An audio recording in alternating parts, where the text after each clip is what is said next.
Bonsoir, cher DG, bienvenue à l'édition 2018-2019 de MLC Fort, les prédictions. La saison 15 vient de s'amorcer dans la Money League et Ledge, votre humble serviteur, toujours prêt à vous servir, est accompagné cette année encore de son fidèle acolyte Champ. Salut Champ! Salut Ledge! Toujours en forme pour faire les prédictions de cette année? Ben, il faut bien l'être, puis cette année, la Money League, ça va être une grande année, je pense. Ça va être très intéressant de voir les changements des équipes, c'est-à-dire un peu les changements des forces. Ça bouge, donc je pense qu'on a aimé ces faire. Oui, c'est déjà notre 11e année qu'on fait l'émission, mais on va voir des noms peut-être revenir et certains noms descendre dans les classements, donc ça va être très intéressant. Ben, il y en a une division tout particulièrement où ça a beaucoup bougé au niveau des effectifs et tout ça. Il y a des équipes qui se sont renforcées énormément, d'autres se sont affaiblies énormément. C'est la division Atlantique. Exactement, donc la division Atlantique, c'est une division qui a été longtemps, disons, l'affaire d'un seul homme, c'est-à-dire Tampa Bay et Rémi Barry.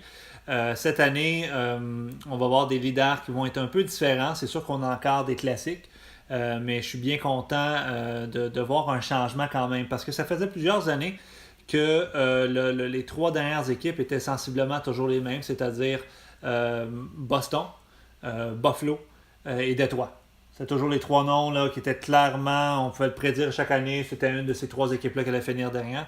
Alors que cette année, la dernière équipe, elle est totalement différente. C'est plutôt une équipe qui a eu beaucoup de succès. Le genre d'équipe qui a eu beaucoup de succès, mais qu'on ne parle pas assez souvent, c'est-à-dire le Canadien de Montréal de Ben Courchaine, alias Ben PQ. Oui, donc l'équipe de Ben, qui pourtant a connu ses moments de gloire, une équipe qui a quand même réussi à faire des rondes en série année après année.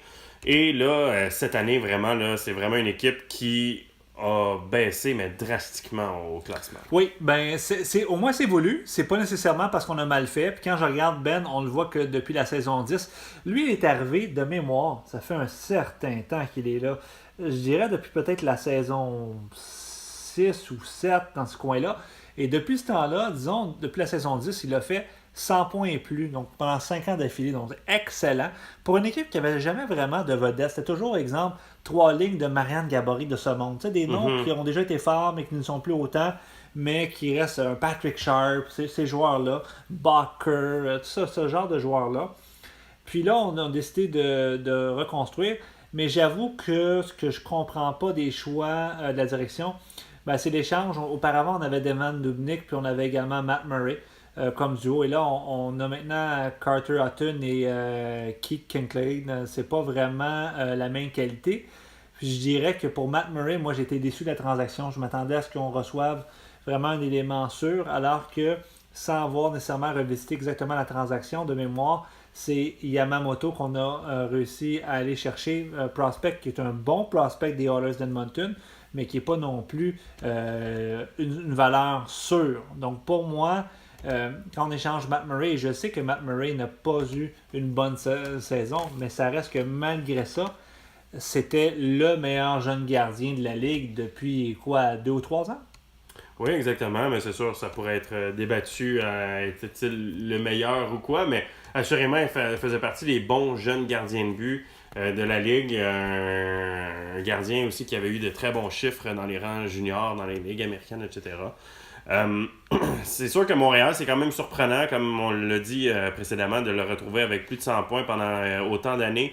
Et là, tu t'attends à quelque chose de drastique. Donc, Ben oui, je pense qu'on vise pas les séries. Je pense qu'on va pas tenter de s'améliorer et même qu'on va tenter sûrement de vouloir échanger nos vétérans au bon moment. Donc c'est pour ça que pour moi, Ben, je le vois 8e et dernier de la division Atlantique. je pense que c'était aussi assez unanime et sans équivoque que c'était la position dans laquelle il se retrouverait fort possiblement à la fin de la saison. Parce que les 7 autres équipes, honnêtement, ça se resserre davantage. On en parlait tantôt, il y avait des équipes, on le savait que les 3 équipes entre Boston et Détroit, c'était eux qui allaient finir dernier. Oui. Maintenant, il y a quand même un peu plus de parité dans cette division. Oui, il y a un peu plus de parité. Moi, je vois la division comme étant peut-être en 4 éléments. C'est-à-dire la dernière et la première place se distinguent. Ensuite, on a 2 lots de 3 équipes, c'est-à-dire la position 7, 6 et 5 et la position 4, 3 et 2. Pour moi, c'est ça les groupes en tant que tels. Et qui as-tu choisi de placer à la 7e position de l'Atlantique? La 7e position revient à une équipe qui est malheureusement dans les bas-fonds depuis un peu trop longtemps, c'est-à-dire les Sables de Buffalo qui s'amènent avec un nouveau directeur gérant. Et avant même que le directeur gérant a été changé, il y a eu des changements qui avaient été apportés par Chris. Alors, la formation de Louis Sauvé maintenant aura quand même un Vladimir Tarasenko qui est très, très bon. C'est sûr qu'il est un grand changement.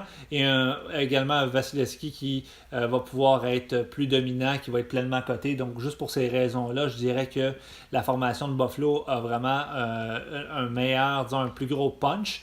Mais il manque de profondeur quand même, malgré tout ça. Puis, je dois avouer que j'ai pas trop compris l'échange Tarasenko parce que Tarasenko va faire un très grand salaire pendant 4 ans.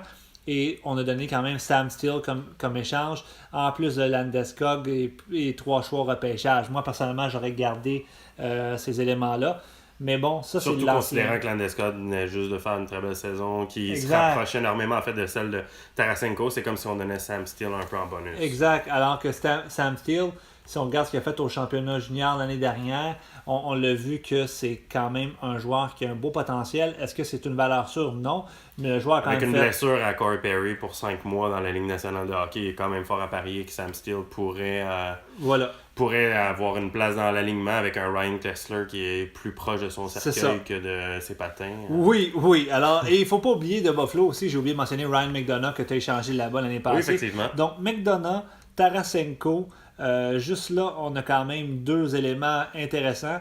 Alors pour moi, sans dire que ça va être une équipe qui va aller chercher les grands honneurs loin de là, je pense qu'on commence à sortir un peu de notre torpeur. Puis dans le cas de Buffalo, il ne faut pas l'oublier, là, ça fait 6 ans d'affilée qu'on a manqué les séries, contrairement à Montréal, que c'était l'inverse. Donc on a 2 tendances ici, mais pour moi, Buffalo termine 7e.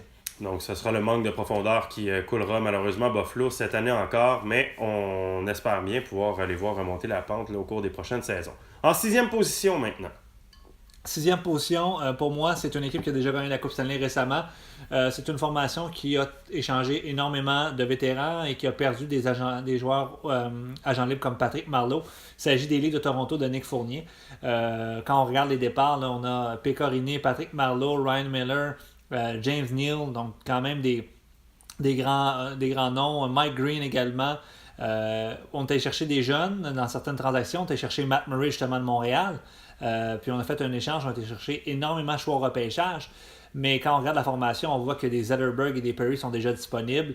Alors pour moi, même si on a une formation comme des gars comme Derek Stepan, c'est un bon nom, mais Phil Poula, Corey Perry, Zetterberg, Virbata, Desharnais, Jokinen, c'est tous des noms qui valaient quelque chose il y a peut-être 5 ans, mais qu'aujourd'hui, sans dire que ça ne vaut plus rien, ça vaut énormément moins qu'auparavant. Puis on a une défensive avec un gars comme Markov, comme Nicholas Kronwall, comme Greg Padron, comme De Kaiser. C'est des joueurs qui... oui, Justin Falk et Adam Larson, c'est une paire respectable, sans être dominante. Ça reste quand même bien. Mais on voit qu'à Toronto, c'est plutôt la relève. Alors pour cette raison, je me devais de classer les Toronto dans les bas-fonds de l'Atlantique. Crois-tu que Nick pourrait être tenté par une vente de feu, étant donné qu'il y a quand même encore des éléments qui ont une certaine valeur, qui leur permettraient de pouvoir aller chercher peut-être des meilleurs choix au repêchage, de pouvoir aller chercher peut-être des prospects? Penses-tu qu'il pourrait être tenté par une vente de feu d'ici le deadline? Je pense que c'est le plan. Je pense que oui, puis je pense que c'est la meilleure chose, c'est-à-dire que moi avec lui, je n'échangerai pas tant mes éléments dès maintenant, à moins que vraiment quelqu'un veuille le payer le plein prix. J'attendrai à la date limite des transactions, puis Zetterberg, puis Corey Perry, moi ça partira à ce moment-là. Mais parfois, quand on se rend au match numéro 20-25, tu sais, là, ça fait quand même longtemps qu'on est ça fait 15 ans qu'on est dans la Ligue. Il y a des équipes Cendrillon au match 20-25 qui s'emportent un peu. Et pour eux, Corey Perry devient l'espoir d'enfin faire les séries, l'espoir d'être enfin respecté.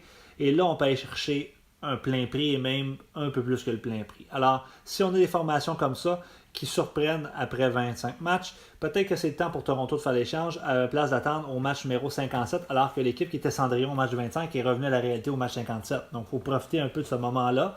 Il faut voir qui est parieur ou pas, mais d'après moi, Nick trouve toujours moyen de maximiser le retour de ses vétérans. Donc, je ne serais pas surpris de le voir obtenir, sans dire le gros lot, mais quelque chose de très intéressant pour un gars comme Perry ou Zetterberg. Maintenant, si on s'approche tranquillement des équipes qui seront classées en série, on est en 5e position. Quelle formation as-tu placé à ce rang-là? Les Panthers de la Floride, une formation qui, année après année, normalement, apporte du changement. Alors, cette année, le changement s'est beaucoup fait à la date limite des transactions, mais à peu près rien depuis. Les Panthers de la Floride, oui, sont connus malheureusement pour être la seule formation outre que Vegas / Seattle / c'est quand que ça va changer ce nom-là, avoir manqué les séries, n'avoir jamais fait les séries. Voilà. Plutôt. Alors, si on regarde les Panthers, ils sont là depuis la saison 5, donc ça veut donc dire 10 ans pleinement, la saison 5 à 14, sans avoir fait les séries. C'est sûr que si on regarde la courbe, c'est une courbe qui est quand même relativement intéressante, c'est-à-dire que depuis l'arrivée du DG, on a eu des saisons de misère. Le DG est arrivé, si ma mémoire est bonne, ça fait 6 ans. Donc à la partir de la saison 9. Donc il avait eu 49 points cette saison-là. Mais par la suite, 71 points, 69 points, 87, 92, 89. Donc on le voit là depuis 3 ans. On est là, on patauge vers les séries, mais il nous en manque toujours un peu. Là. On n'est pas loin. Par contre, je pense qu'on a trop essayé là, de presser le citron et d'aller chercher plus de vétérans, les Brooks Orpik de ce monde. Alors maintenant, c'est plutôt de vouloir attendre les Jolson, les Alex Stock, les GT Comfer et de garder son choix premier ronde. Évidemment, on sait le choix premier ronde l'année passée, donner une deuxième choix au total. Ça, c'est de la malchance, la loterie, mais je pense que ça peut faire réveiller certains DG en disant mon choix quand je l'échange, c'est peut-être pas la bonne chose, mon choix premier ronde. Alors, dans le cas des Panthers, je ne m'attends pas à avoir beaucoup de changements, mais avec comme la base, si on regarde la ligne du centre, Brennan Olby, un des meilleurs gardiens de la ligue. Doug Hamilton, je pense, honnêtement, le défenseur offensif le plus sous-estimé de la ligue. Il a marqué, je pense, 20 buts l'an dernier, ou 19 buts. 19. Merci. N'a pas joué sur l'avantage numérique à Calgary avant le match numéro 35, qui était sur la deuxième paire. En Caroline aura toutes les chances. Pour moi, c'est un défenseur de premier plan. Et puis, Leon Draisaitl, pas vraiment besoin de le présenter. Encore là, un joueur très dominant. Alors, cette ligne du centre est excellente. Il faut juste être patient avec les Domi, les Tuck, les Comfort et récolter nos choix de première ronde et pas nécessairement tenter d'aller chercher le prochain Brandon Dubinsky de ce monde et plutôt se préoccuper sur ça va être qui mon prochain joueur de premier plan pour faire jouer avec Dubinsky, avec Draisaitl. Et selon toi, si en fait tu étais DG de la Floride, garderais-tu la majorité du moins des éléments en place et être patient avec les prospects ou il y aurait des joueurs qui pourraient potentiellement être ciblés? Ben moi j'échangerais mes vétérans, mais c'est pas des vétérans qui ont des valeurs qui sont sensationnelles. On a déjà commencé avec Bobby Ryan, avec Hanson, ce genre de joueurs-là. Mais sinon, non, je ne tenterai pas de rebâtir ou d'échanger un Draisaitl, pas pour l'instant tout de moins. Est-ce qu'on pourrait échanger un Zaitsev? Si le prix est bon, oui, ça pourrait avoir du sens. Mais pas de là à dire que je changerais. Ma ligne du centre est tellement belle que je pense qu'on doit travailler sur ce qui est alentour. On se déplace maintenant vers la 4e position, qui est de loin la position la plus crève-cœur, parce qu'on espère que notre formation ne sera pas nommée à cet endroit-là. Ça voudrait dire qu'on aurait manqué d'une seule position, les séries éliminatoires. Quelle formation se retrouve dans cette place peu enviable? Une équipe qui a manqué les séries depuis 5 ans, une équipe qui a eu beaucoup de choix dans le top 5 depuis 5 ans, les Bruins de Boston. Une formation qui a, d'après moi, à vrai dire, d'après tout le monde, le meilleur top 4 jeunes attaquants, parce que, surtout le meilleur top 3, McDavid, Laney et Barkov. C'est pas piqué des verres, je veux dire. Non, et on rajoute un Granlund qui a l'air de rien, mais depuis quelques années au Minnesota, va très bien. Donc, des très belles cotes. Donc, ce top 4-là à l'attaque est très fort. Alors, pour moi, c'est sûr que je vois l'équipe, si on regarde Granlund, je suis curieux, 67 points, 69 points ces deux dernières saisons. Donc, c'est super fort. Par contre, profondeur, on va se le dire, zéro profondeur. La défensive, c'est Justin Schultz et Ekholm avec Oli Mata. Marc Method qui est en fin de carrière. Et le problème, c'est peut-être un peu de ma faute, en guillemets. J'avais suggéré la formation dans le dernier MLC fort l'année dernière, au même moment, d'aller chercher un gardien de but numéro 1. On s'est dirigé vers Columbus. On a offert McCarr. On a offert un choix de première ronde également pour Corey Schneider, qui à l'époque était une transaction, moi, que je trouvais gagnant-gagnant. Mais là, Corey Schneider, 75 overall, il s'est effondré. À quel âge Corey Schneider? 33 ou 34 ans? Dans ce coin-là? 32. Donc 32 ans. Donc, disons, vers plutôt la fin de son prime. Il pourrait revenir, rebondir, mais pour l'instant, je vois quand même l'équipe qui a apporté à peu près 0 changement de l'année passée, quand même s'améliorer parce que le top 4 de ces attaquants-là est tellement dominant que pour moi, il y a quelque chose à faire. Mais l'année passée, je m'étais interrogé par rapport à Schneider. Cette année, je dis, qu'adviendra-t-il de ce top 4-là? Selon moi, McDavid pourrait être échangé. Je ne serais pas surpris de le voir partir. À toutes les fois que j'ai parlé au DG, il m'a dit Barkov, pour lui, c'est son intouchable.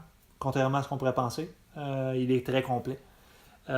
Patrick Laney pourrait partir. Moi, je pense que Granlund va rester parce que c'est le genre de joueur qui n'aura jamais sa valeur maximum. La valeur réelle. Mais McDavid, tu pourrais avoir quelque chose d'excellent. Puis Patrick Laney, quel marqueur né naturel. Alors, peu importe. Moi, j'échangerais un de McDavid, Barkov ou Laney. Puis j'essaierais d'aller chercher 2 éléments. Ou encore un défenseur de franchise. Dépendamment de comment on perçoit ça. Mais c'est la prochaine chose à faire. Mais pour moi, Boston va manquer les séries de justesse. Il nous reste 3 équipes, donc ils sont en séries éliminatoires. Les 3 formations qu'il nous reste, vous les connaissez, je vous les nomme en ordre alphabétique pour pas qu'il y ait de passe droit. Détroit, Ottawa et Tampa. J'aimerais ça connaître l'ordre que tu as établi pour ces 3 formations-là. En première position, je vais aller à l'inverse. Oui, parce que je pense que la première position, on la connaît. Tampa Bay, Rémi, encore une fois, selon moi, va se démarquer. Est-ce que je te parle de Tampa Bay dès maintenant ou allons-y. On va aller avec Tampa Bay? OK. Tampa Bay a eu des changements cette année. On a été chercher plusieurs vétérans. On a également échangé de gardien de but. On avait Luongo qu'on avait perdu à Jean Libre. Alors on a été chercher Dominic contre Yemi Ben. Moi, c'est une transaction que personnellement, je pense que Ben a plus de valeur que Dominic, mais ça reste que Dominic est un gardien très dominant depuis plusieurs années. Ensuite, on a été chercher Sean Couturier, Zuccarello, Brian Little. Matt Niskanen, j'ai bien aimé cette acquisition-là contre des choix repêchage. Je pense que pour Tampa Bay, c'était rempli de sens. C'est sûr qu'une équipe comme Rémi, même Rémi pour être le premier à dire, c'est pratiquement ennuyant. Je me souviens encore à la saison 6 quand il avait manqué les séries parce que c'était dans nos premiers MLC phares. Puis on s'était dit, Tampa Bay fait comme un petit reboot là, à ce moment-là parce qu'il était comme tanné d'être dominant. Mais il faut croire qu'il n'est pas si tanné que ça parce que depuis la saison 7, sa pire saison, c'est 98 points, puis il a fait ça 2 fois. Sinon, une saison de 131, 118, 117, 118. Bon. Première fois en 7 ans également qu'il n'atteint pas le plateau des 100 points. Exact. Donc, peut-être que ça a été ça l'excitation. Pas faire 100 points. C'était plus un challenge. Alors, pour moi, je ne parlerai pas en long et en large. C'est une équipe qui manque de relève, mais c'est jamais un problème parce qu'on trouve toujours le moyen d'échanger les vétérans contre des un peu plus jeunes vétérans et ainsi faire la roue qui tourne. J'ai beaucoup aimé la question de Vincent Trocheck. Moi, je pense que Tampa Bay, je ne veux pas dire sur la bonne voie, est toujours sur la bonne voie, cette formation-là. C'est un peu plate, malheureusement, quand on a toujours le succès. C'est un peu comme quand Détroit a fait les playoffs. LNH, pendant comme 26 ans ou 27 ans d'affilée, on était comme, bon, encore les Red Wings cette année. Bon, c'est plus le cas aujourd'hui, mais dans le cas de Rémi, je pense qu'on en a encore pour plusieurs années à dire encore le Lightning. Est-ce que tu penses que non seulement il va finir premier, mais qu'il y a de bonnes chances de se rendre au bout? Est-ce qu'il a toujours la formation pour être aspirant à la Coupe Stanley? Dans sa division, très certainement. Donc, à cause de ça, oui. Je te dirais oui. Sinon, c'était dans la métropolitaine, je dirais que oui, mais pas aussi certain, c'est clair. Très bien. Il nous reste donc 2 formations, les Red Wings de Détroit et les Sénateurs d'Ottawa. Alors, la position numéro 2 appartient aux surprenants Red Wings qui ont été que médiocres il n'y a pas si longtemps que ça, alors qu'ils avaient récolté, c'est pas des victoires, c'est des points, 16.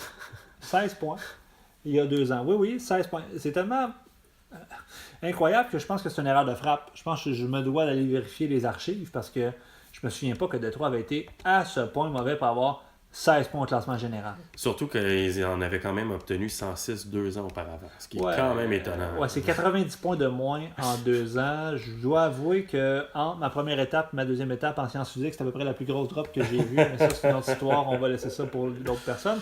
Donc, saison 13, si on regarde Détroit, non, c'est pas 16 points, c'est 14 points. Petite erreur de frappe, effectivement. On a fait 14 points avec 6 victoires en temps réglementaire. 74 défaites en temps réglementaire et un précieux 2 points obtenus de défaites en prolongation. Et j'aime beaucoup le différentiel de moins 230. Ça veut donc dire là, qu'on laisse à peu près 3 buts de plus par match en moyenne à l'adversaire. C'est assez lamentable.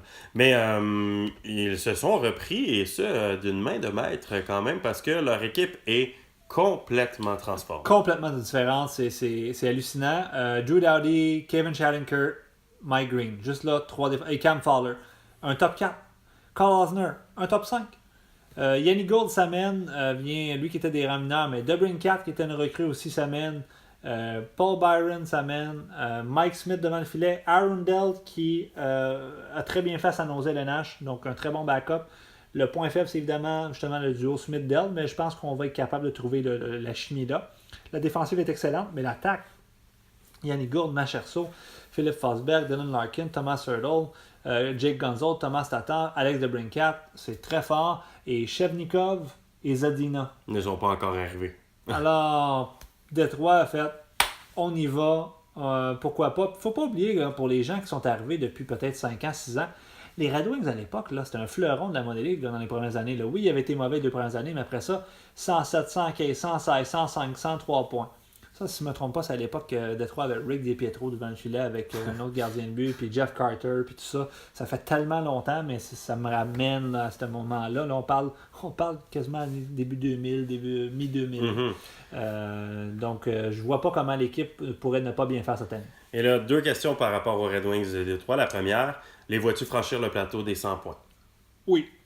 Et la deuxième question, est-ce que tu crois qu'à moyen terme, sans dire à court terme, mais à moyen terme, c'est une équipe qui pourrait chauffer les fesses drôlement de Tampa, voire peut-être les surpasser avec l'arrivée de Zadina Svechnikov s'ils deviennent les joueurs d'impact qu'on espère qu'ils vont devenir? Si on trouve un moyen d'aller chercher un gardien, je vois pas pourquoi. Ça serait pas le cas. Parce que on a des attaquants d'impact comme Hurdle, Larkin, Mark Chesso, Fosberg, Gonzo, Derincat, ces 6 attaquants-là, puis on a quand même donc Gould, Tatar, c'est tous des bons joueurs quand même. Nate Schmidt comme 5e défenseur, je veux dire, oui, il a été pris pour des stéroïdes, là, tout ça, mais c'est un joueur très bon à Vegas à l'NH. Je vois pas pourquoi l'équipe ne pas être bonne, mais par contre, il faut prendre les bonnes décisions, mais il n'y a rien qui me dit qu'on ne les prendra pas parce que si on regarde les gestes qui ont été faits à l'entre-saison, c'était excellent. Donc, je vois pas pourquoi on ne continuerait pas de la même veine. J'ai bien hâte de voir la suite des choses pour cette équipe-là. Peut-être que la fameuse marche dans le parc, permettez-moi cette traduction libre pour Tampa, peut-être à la veille de pouvoir s'estomper un petit peu, eux qui dominent cette division-là depuis bon nombre d'années déjà. Et la dernière formation qu'on place en 3e position de la division Atlantique, c'est bien sûr celle de notre président, M. Martin Doric, et ses sénateurs d'Ottawa. Alors, Martin, lui, depuis 3 ans, 96 points, 87 points et 65 points. Donc, on a vu une régression après avoir fait les séries 5 ans de suite. À l'ère, j'aimerais m'aventurer à dire que c'était l'ère Kari Lehtonen lorsqu'on a gagné la Coupe. Avant ça, c'est l'ère Nabokov, si je ne me trompe pas. Donc, ça fait longtemps de ça. À l'époque, Tave et Kane faisaient la pluie et le beau temps. Patrick Kane a quitté il y a 1 an et demi ou 2 ans, alors qu'on avait été chercher Clayton Keller. Clayton Keller, c'est le nouveau Patrick King. Donc, c'est un peu hilarant. Oui. C'est pas mal la même chose. Puis, ce que je trouve drôle, c'est qu'à l'époque, on avait fait ça avec les Flyers. Et là, maintenant, on s'est dit, Flyers, c'est à son tour de rebâtir. Alors, moi, je vais t'échanger Kaprizov, qui était un excellent prospect. Moi, je l'adore, ce joueur-là, qui appartient au Wild de l'NH, puis qui joue en KHL, mais qui a un potentiel fou. Puis, on a été échangé contre Corey Crawford, puis on a été également chercher Yarmerson. Donc, un bon défenseur et un bon gardien de but. Mais, bon défenseur, bon gardien de but, dans la trentaine, qui ralentissent, qui auparavant faisait partie d'une dynastie à Chicago, un peu comme Jonathan Tave, comme une thématique un peu, on dirait. C'est sûr qu'on a plein de jeunes. On a William Carlson qui a éclos, Jake DeBrusk qui est quand même un joueur intéressant comme prospect, Brady Tkachuk qu'on a repêché, bon Morgan Frost, Travis Sanheim.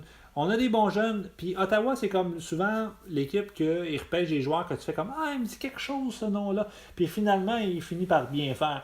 Donc, il y a plein de bons joueurs. J'aime la défensive, quand même, avec Ekman Larsson, Parieko, ton favori, Gillen. Puis Yannick Perrault qui est là depuis... ou Yann Perrault plutôt. Yannick Perrault, tu me ramenais loin. Oui. Mathieu Perrault, c'est parce que c'est écrit Y Perrault. Ici, on se fie au magazine de Clumsy là, pour ses line-up. Y Perrault, c'est Mathieu Perrault. Oui. Voilà. Alors, Mathieu Perrault qui est là depuis, je pense, tout le temps. Pour moi, Ottawa, ça va être une belle formation. On va surprendre, mais est-ce que c'est sûr qu'on fait série? Non. Mais en ce moment, moi, je les classe 3e et de justesse en série.